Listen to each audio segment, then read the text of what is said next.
part two because the first video was getting too long, like my dick. But anyway, talking about the iPhone not changing, they're putting in the bare minimum effort, and it's ridiculous. This is the third generation of this version of the phone that still retains the same design, still has the same damn notch. They didn't even bother to shrink at all. It's just ridiculous. And iOS in general has not changed really at all ever since iOS 7. Like, iOS 7 was the last real update where they completely redid the look of everything from top to bottom. And honestly, I didn't like iOS 7 initially because it was just way too plain and boring. Like, everything was literally just plain color, and the text was just too thin, and I didn't like it at all. I didn't really start liking iOS again until I think like 9 or 10 came out. But then iOS 13 came out, and then finally they started changing the design again, mostly dark mode, and they changed a lot of little things, like finally getting rid of the stupid volume indicator instead of it being right in the center, taking up a huge chunk of the screen and interrupting what you're doing. It's on the very top up here right now, and it's really slim, and it just doesn't get in the way. It's either on the top, or if you're watching a video or something, it's usually like on the side right here, but it's really thin and it doesn't get in the way. That's another good thing. So it's basically just a bunch of tweaks and design changes, which is good. You know, iOS 13 would be so great if it wasn't so damn buggy. Like, I like dark mode so much. It's finally made, like, dark mode has finally made me like having this, you know, the flat, plain, boring look that's just plain, lazy colors. There's never any detail in it. It's just a flat look with plain colors. And it's always bright colors. It's usually just white or bright colors overall, and it's boring. It strains my eyes. But with iOS 13,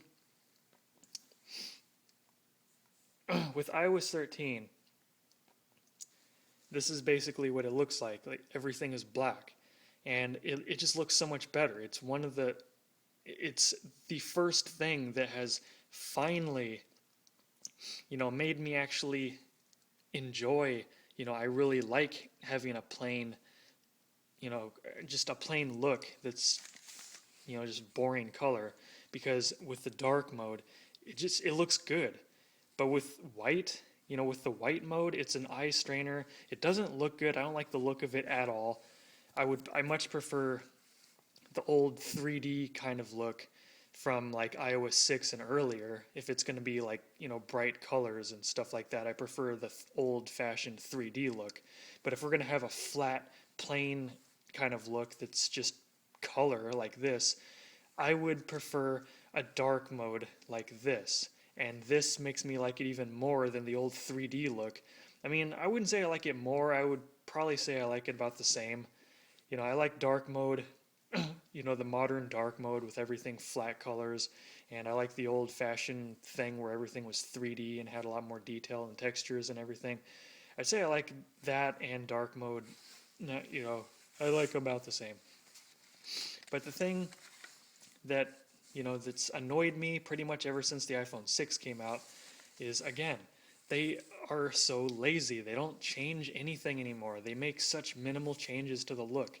They really need to take some hints from Samsung. Like, Samsung is a huge example of where they need to learn from, because with Samsung, pretty much like almost every new Galaxy phone that they release, every new Galaxy S phone that they release, which is their like flagship phone that's practically a direct competitor with the iPhone, almost every Galaxy S phone that they come out with has a notable changes, like big changes to the design, almost every damn time. I think there's only been like a couple Galaxy S phones that looked pretty similar, like basically the Galaxy S6 and the S7 pretty much had almost the same exact design. The S7 was just more of like a incremental improvement over the S6. You know, I had brought back the SD card, and it was water resistant, all that nonsense. it was kind of a small upgrade. And, you know, sure, those two phones had practically the same design, but that was only like, that was like a one-time thing, you know? But then, but other than that, like pretty much every new Galaxy S phone that comes out has always had big changes to the design. Like the Galaxy S8 came out, that had a whole new design. It had much slimmer bezels, everything was different on it, the camera was a lot different. And then the S9, I mean, sure, that wasn't a huge change, it was more of a refinement. But again, it still had design changes. It had a redesigned camera, it had a bunch of new features and all that crap. And then the S10 came out, and S10 Plus and S10e and all that crap. And once again, the S10 phones had a total new design. Very slim bezels. The bezels on it were even smaller, practically like no bezels at that point. And that's when, you know, the bezels started getting so small that they had to start with the hole punch camera. They had to start, and that's basically when the hole punch camera cutout started on these phones, because the bezels on them started getting so small that there was no room. So they started shoving everything up to the very top part of the phone.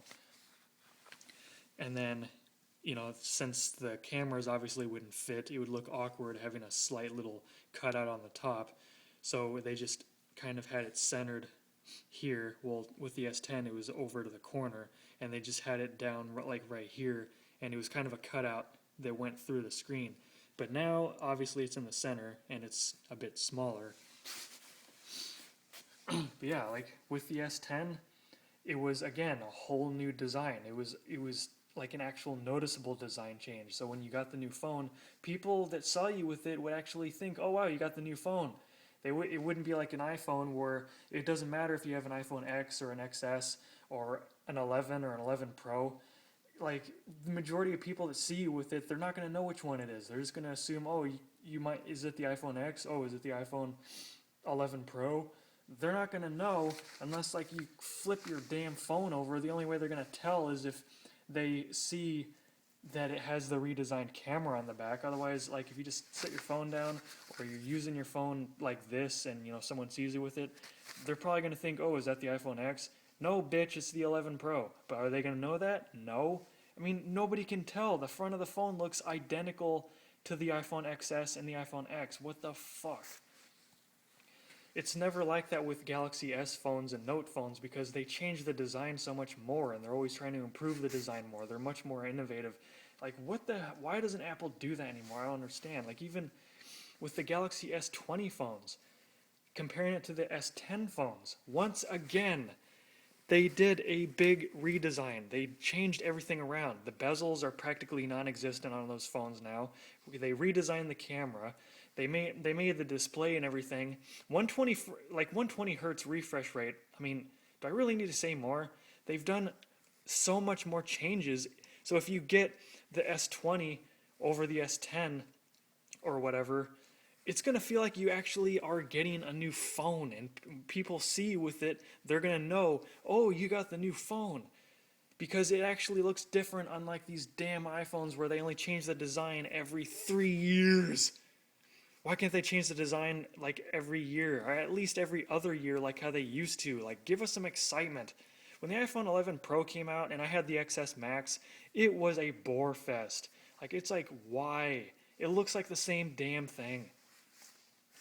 So we're obviously expecting the iPhone 12 whenever that comes out. We're going to be expecting it to have a new design. Like, nobody really knows what it looks like. Some people are saying that they're going to go back to like an iPhone 4 kind of design where it's going to have a boxy shape instead of this rounded design. It's going to have more of a square kind of design, which personally I never liked. I like the rounded design the best because the iPhone, that's pretty much what started it. I had the iPhone 3G, and it was twice as thick as this iPhone 11 Pro, but it had a rounded design, and it just felt more natural. It felt more ergonomic in the hand, like the square, boxy kind of design. You can feel it digging into your palm a lot more, and it feels a lot more uncomfortable to hold. Like, yeah, sure, like if since it's a boxy design, so the edges obviously are flat instead of rounded. I mean, technically it would be easier to grip in the hand, so you'd probably have a less chance of dropping it. But as far as comfort goes, I would much prefer the rounded design, and I'm glad that we've had it ever since the iPhone 6, because the boxy design started with the iPhone 4, and they didn't finally kill it off until after the 5S. So, like, if they really are planning on going back to a box, kind of like a boxy design, kind of like the iPhone 4, I'm not really sure how I'm going to feel about that. I've always kind of had mixed feelings about it. I've preferred the rounded design, but like I said, I'm going to get the iPhone 12 regardless. And then I just hope that the new design isn't going to be disappointing like how the iPhone 11 Pro was. I hope that, like, the biggest change obviously is at the very, very least just making the notch smaller. Make it at least half the size as it is now, because it's just too damn big. In this day and age, when we see all these phones that have literally no bezel, no notch, it's all screen at most. You know, you just have the front-facing camera in the center. That's it. There's no damn notch. So you see this big notch on an iPhone in this, you know, in this year, in this time, you see this big notch. It's ridiculous. Like, it makes it look outdated. Even though this iPhone has an all-screen design, seeing this big notch at the top just makes it look dated already. So if they pretty much have to, at the very least, shrink the notch to like half of the size that it is now. That's the minimum that I'm expecting them to do. So, like, if they don't do that, then, you know, the iPhone 12 is going to be the last iPhone that I'm going to get for the next couple years after. Because keep in mind that whatever the iPhone 12 looks like, we're going to be stuck with we're going to be stuck with that design for the next, you know, the next 2 years. We're going to be stuck with that design for the next 2 years.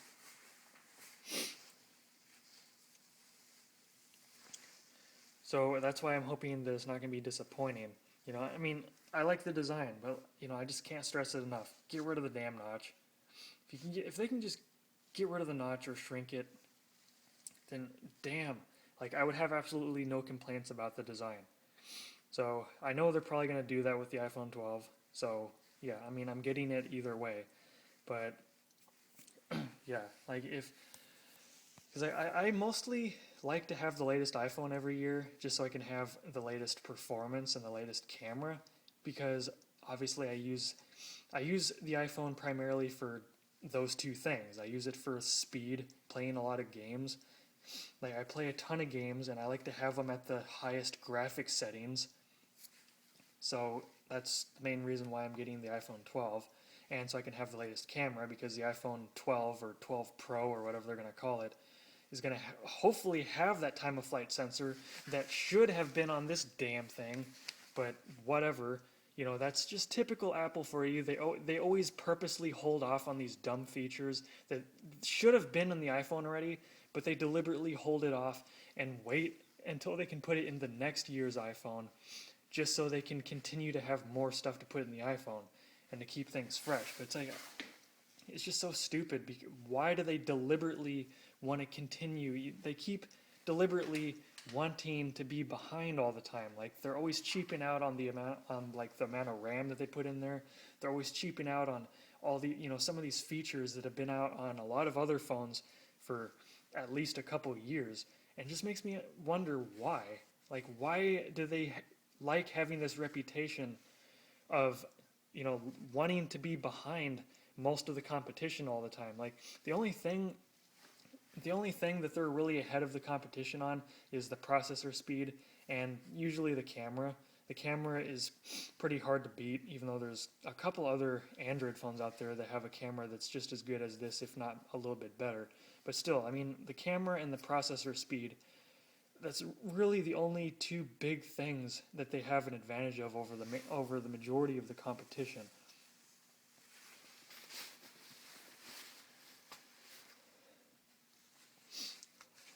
Yeah, I mean, that was really the biggest disappointments that I was hoping the iPhone 11 would have had is USB-C, because I figured why not? They put it on the iPad Pro for some reason. I don't understand why. Why would they release an iPad Pro and have USB-C on it, but they're going to release an iPhone and call it Pro as well, but not have USB-C? USB-C is what I would consider to be one of the Pro features. And then another thing, obviously, like I said, no time of flight sensor. That would have been another Pro feature that they could have had. Make augmented reality features a lot better and more accurate. Bokeh effect on recording video, just things like that. Those kind of things would have made more sense to be able to call this a Pro phone instead of just calling it an iPhone 11.